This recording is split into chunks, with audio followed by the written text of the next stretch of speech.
Phulbari বাইপাসে truck টার্মিনাসে দাঁড়িয়ে থাকা বেশ কয়েকটি ট্রাক থেকে লাখাধিক টাকা দামি যন্ত্রাংশ চুরি হয়ে যায়।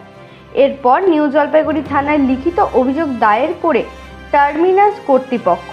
অভিযোগের ভিত্তিতে তদন্তে নামে শিলিগুড়ি মেট্রোপলিটন পুলিশের নিউ জলপাইগুড়ি থানার পুলিশ। অবশেষে চুরির দুদিনের মধ্যে চুরি হয়ে যাওয়া সামগ্রী উদ্ধারের পাশাপাশি 4 জনকে গ্রেপ্তার করেছে পুলিশ। ধৃতরা হলো জারিফুল আলী ও জামশেদ আলী। এরা দুজনেই ফুলবাড়ী কালাঙ্গিনী এলাকার বাসিন্দা এবং আলিমুল হক ও হাসান আলী এরা ফুলবাড়ী নিপানিয়া ও পশ্চিম ধনতলা গ্রামের বাসিন্দা বলে জানা গেছে।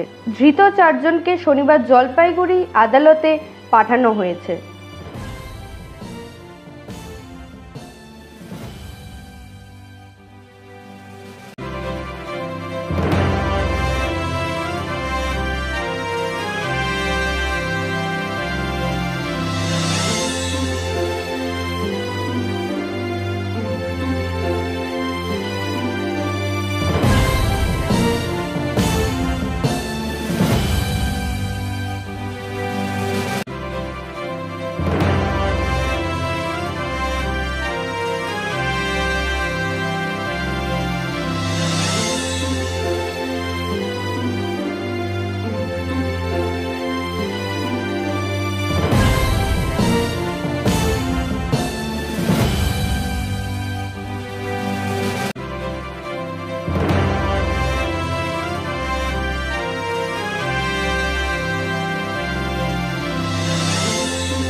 Bureau report, royal Bangla TV.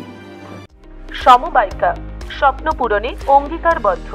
সহজ উপায়ে আপনার ঘরের স্বপ্ন পূরণ করুন সমবায়িকার হাত ধরে, কিস্তিতে এবং অগ্রিম বুকিং এর মাধ্যমে। সমবায়িকা, তিনবাত্তি মোড়, শিলিগুড়ি। আজই কল করুন 7601829172 এই নাম্বারে। এছাড়াও কল করতে পারেন 8617037678 এই নাম্বারে।